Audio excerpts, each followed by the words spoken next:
جانی T V دیکھنے والے سبھی معزز ناظرین کو میری طرف سے السلام علیکم۔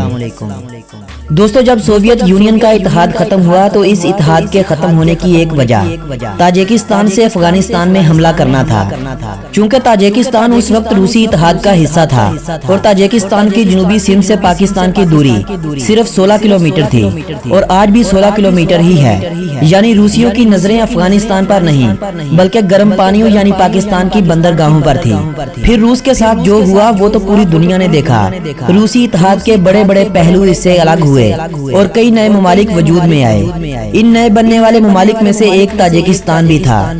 وسط ایشیا میں خشکی سے گھرا ہوا یہ ملک، جس کی سرحدیں مشرق میں چین، مغرب میں ازبیکستان، شمال میں کرغزستان اور جنوب میں افغانستان سے ملتی ہیں، دراصل ایک زمین بند ملک ہے، یعنی اس ملک کے کسی بھی اطراف سے اس کو سمندر نہیں لگتا۔ یہ تاجک لوگوں کا ملک ہے، تبھی تو اس ملک کو تاجکستان یعنی تاجک لوگوں کے رہنے کی جگہ کا نام دیا گیا ہے۔ تاجکستان کے بارے میں مزید معلومات حاصل کرنے کے لیے ہماری اس ویڈیو کو مکمل دیکھیے گا، اور جن دوستوں نے ابھی تک ہمارے اس چینل کو سبسکرائب نہیں کیا ان دوستوں سے گزارش ہے کہ ہمارے اس چینل کو سبسکرائب کر لیجئے اور ساتھ موجود گھنٹی کے بٹن کو بھی دبا دیجئے تاکہ سیر و سیاحت اور معلومات پر مبنی کوئی بھی ویڈیو آپ دوستوں سے کہیں مس نہ ہو جائے۔ دوستو، یہ سرزمین جہاں آج کا تاجکستان آباد ہے 4000 قبل مسیح سے مستقل آباد ہے۔ یہ علاقہ مختلف ادوار میں مختلف سلطنتوں کے زیر نگی رہا۔ قبل مسیح میں یہ علاقہ باختر کی سلطنت کا حصہ تھا۔ آخری ادوار میں اس کے کچھ حصے پر سکندر اعظم نے اپنی فتح و کامرانی کا پرچم لہرا دیا، لیکن بہت جلد یہ علاقہ مقامی قبائل کے کنٹرول میں چلا گیا۔ 7ویں صدی عیسوی میں کوئی بھی طاقت اسلامی سلطنت کا یہاں رستہ نہ روک سکی۔ عباسی دور کے اواخر میں سلطنت اسلامیہ کے مختلف حصوں پر نئی ریاستیں وجود میں آ رہی تھیں، تو اولین ریاستوں میں یہاں قائم ہونے والی ایک ریاست سامانی سلطنت بھی تھی، جس نے سمرقند اور بخارا کے شہر بنائے جو بعد میں تاجکوں کے ثقافتی مرکز بنے۔ بعد ازاں کچھ عرصہ یہاں منگولوں نے بھی عارضی قبضہ کیا۔ سلطنت روس کا حصہ بننے سے پہلے یہ علاقہ کافی عرصہ سلطنت بخارا کا حصہ بھی بنا رہا۔ 19ویں صدی میں روسی سلطنت نے وسط ایشیا میں اپنے پنجے گاڑنے شروع کر دیے اور تاجکستان پر بھی قبضہ کر لیا۔ پہلی جنگ عظیم کے خاتمے کے بعد وسط ایشیا میں روسیوں کے خلاف مسلمانوں کی ایک تحریک چلی۔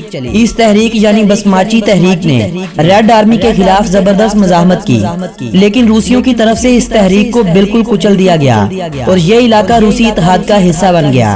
اشتراکی دور میں یہاں مذہب خاص کر اسلام کو بہت زیادہ نقصان پہنچایا گیا، مسجدوں اور مدارس کو بند کر دیا گیا۔ روسی اتحاد کے بعد روس نے وسط ایشیا کی ان ریاستوں میں سب سے کم توجہ تاجکستان پر دی۔ یہ علاقہ طرز زندگی، تعلیم، صحت اور صنعت میں دوسرے سبھی ممالک سے پیچھے رہ گیا۔ 1990 میں جب روسی اتحاد زوال کا شکار ہوا تو تاجکستان نے بھی دوسرے ممالک کی طرح اپنی آزادی کا اعلان کر دیا۔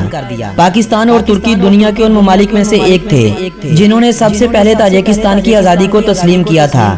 26 دسمبر 1991 تک دنیا کے بیشتر ممالک تاجکستان کی آزادی کو تسلیم کر چکے تھے۔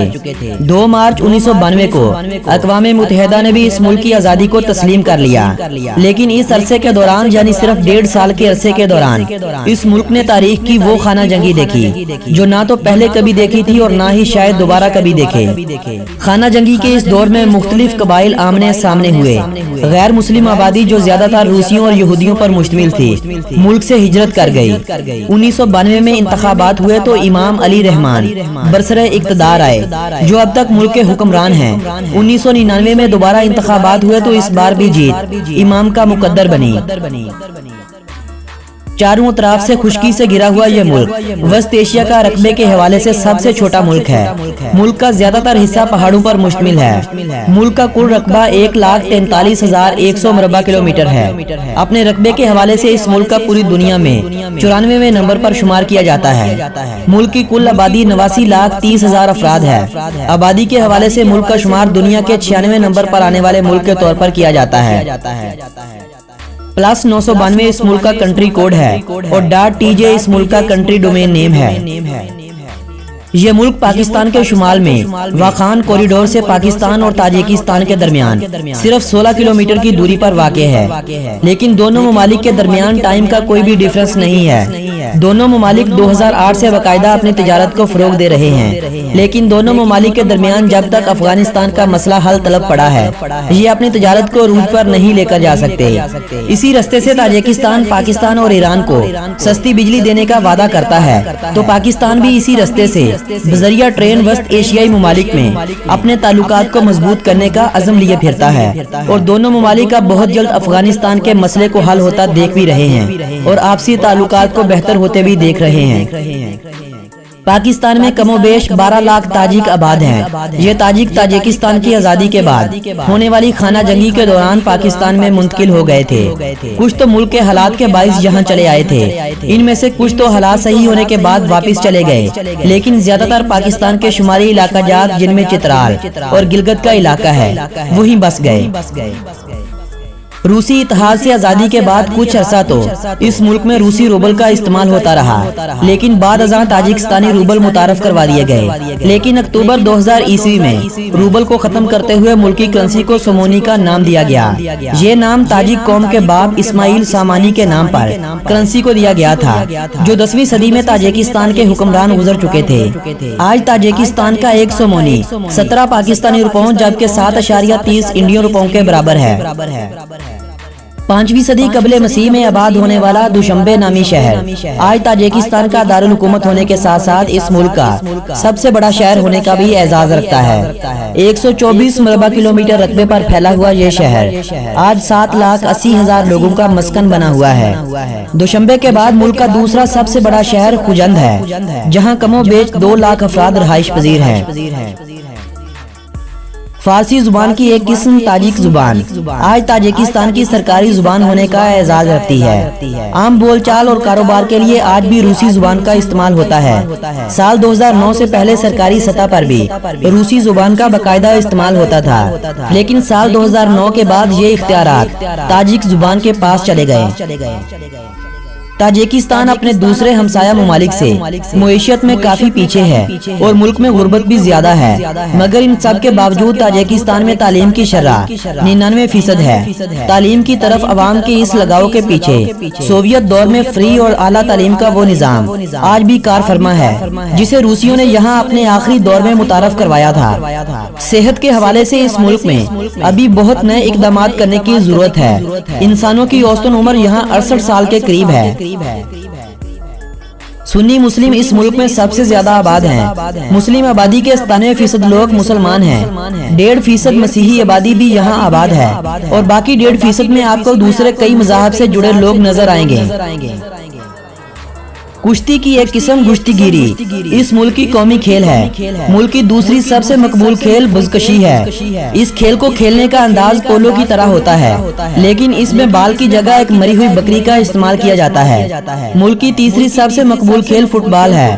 آزادی کے بعد اس ملک نے 4 اولمپکس گولڈ میڈل اپنے نام کر رکھے ہیں۔ رگبی یونین بھی اب اس ملک میں مقبول ہوتا ایک کھیل بن رہا ہے۔ 2012 سے باقاعدہ ملک کی کرکٹ ٹیم بھی اور ایک ادارہ بھی قائم ہے، لیکن کرکٹ کے دیوانے یہاں بہت ہی کم پائے جاتے ہیں۔ اس ملک میں کل 26 ایئرپورٹس ہیں۔ دوشنبے انٹرنیشنل ایئرپورٹ ہی زیادہ تر انٹرنیشنل فلائٹس کے لیے استعمال کیا جاتا ہے، جبکہ رشیا سے آنے والی کچھ فلائٹس خوجند انٹرنیشنل ایئرپورٹ کا استعمال بھی کرتی ہیں۔ ملک کی سب سے بڑی ایئر لائن سومون ایئر ہے، جو کہ ازبیکستان، قزاقستان، رشیا، چین، جرمنی، ترکی اور دبئی کے لیے اپنی اڑان بھرتی ہے۔ ملک میں کل 680 کلومیٹر ریل کا جال بچھایا گیا ہے، جو کہ تاجکستان کو رشیا، ازبیکستان، ترکمینستان اور قزاقستان جیسے ممالک سے جوڑتا ہے۔ ملک میں 28,000 کلومیٹر سڑکوں کا جال بچھایا گیا ہے، البتہ چھوٹے چھوٹے دیہات کو جانے والی بہت ساری سڑکیں آج بھی پختہ نہیں کی گئی ہیں۔ تاجکستان کو اگر دریاؤں کا ملک کہیں تو یہ کہنا بھی غلط نہیں ہوگا، کیونکہ اس ملک میں دریاؤں کی بہتات ہے۔ 10 کلومیٹر سے لمبے دریاؤں کی تعداد 900 سے زیادہ ہے، اور 10 کلومیٹر سے کم دریاؤں کو گنتی میں شمار ہی نہیں کیا گیا ہے۔ 528 کلومیٹر لمبا دریا برتان اس ملک کا سب سے بڑا دریا ہے، اور 524 کلومیٹر لمبائی کا حامل وخش دریا دوسرا سب سے بڑا دریا ہے۔ ملک کا 2% رقبہ قدرتی جھیلوں نے اپنے گھیرے میں لے رکھا ہے۔ ملک میں موجود جھیلوں کی تعداد 20 کے قریب ہے۔ تاجکستان کی سب سے زیادہ بجلی انہی دریاؤں پر بند باندھ کر بنائی جاتی ہے اور یہی بجلی تاجکستان پاکستان کو مستقبل قریب میں بیچنے کا ارادہ رکھتا ہے۔ ملک کا 72% رقبہ بالکل بھی زراعت کے قابل نہیں ہے کیونکہ بہت زیادہ پہاڑ ہونے کی وجہ سے قابل کاشت رقبہ بہت ہی کم ہے۔